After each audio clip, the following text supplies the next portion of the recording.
During the 1920s, also known as the Jazz Age, America was experiencing a boom in the economy. Due to this and the fact that the First World War had just ended, people began to celebrate in elaborate fashion. People began to earn more money and spend it foolishly. The invention of the automobile also boosted consumerism. Henry Ford started mass-producing cars and made the assembly line popular. This allowed for more people of different wealths to be able to buy cars. The invention of the automobile drastically changed life for the average 20s American. Due to their increased income, they had more money to spend, and in turn, spent some of it on cars. People's growth in income also led to more people being reckless with their money and with themselves, because they had more than they needed.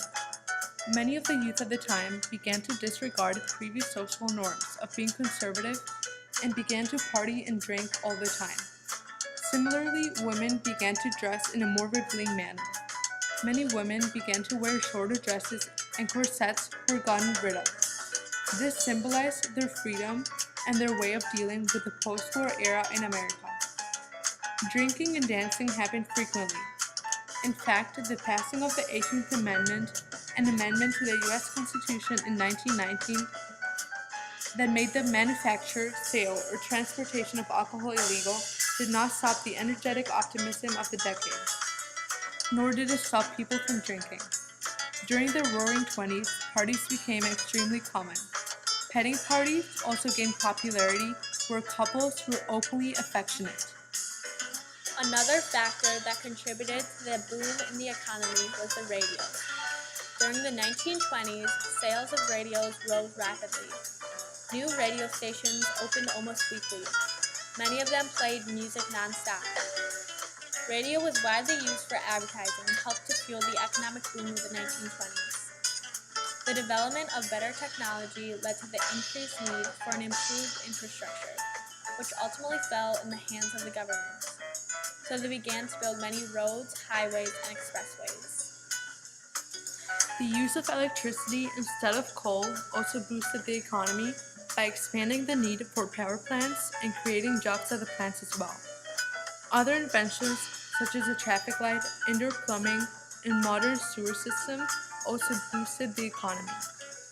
Many Americans during the 1920s achieved their goal of wealth and were flagrantly spending their money. They spent more on parties, booze, and cars than they ever did before. Many even accomplished their version of the American dream.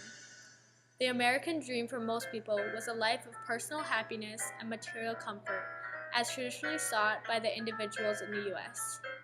They had also moved up the social ladder and began to celebrate both of these facts. Throughout America, everyone was celebrating the end of the Great War and their increased wealth, that no one stopped to question what would happen when the boom ended and the bust began. Many people were still deceived by society and believed that the Roaring Twenties would never end. But others, such as Fitzgerald, had become disillusioned by society and were not part of the wealthy, so they were in turn bitter about everyone around them celebrating. All the new money people were in an illusioned state of happiness and wealth. More people began moving to the cities and leaving their farms behind. The demand for rural farming and labor was steadily dropping and required farmers to get a job in the new industrialized cities. Also, due to the post-war optimism, farmers moved to the cities in hope of finding better jobs and more prosperous lives. Woodrow Wilson was president during World War I, but after the war, the American people decided they wanted Warren Harding as their leader. He promised a return to normalcy and to fix America. He assumed a pro-business stand and called for a limit on immigration, tax reduction, high tariffs, national budget program, and national debt reduction. Unfortunately, in 1923, Warren Harding died from cardiac arrest. Calvin Coolidge took his place and continued Harding's program.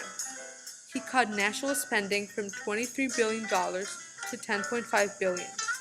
Unemployment and inflation also decreased significantly during this time. This, paired with tax cuts, allowed for the lower classes to start being able to afford luxury items that were not available to them before.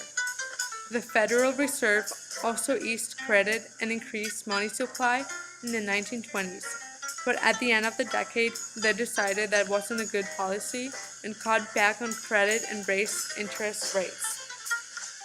The relaxed feeling in the economy was fueled by governmental policies that let businesses grow and compete without much regulation. By the end of the decade, the optimism that had inspired the creation of new businesses and investments could no longer sustain the economy, and many businesses began to fail.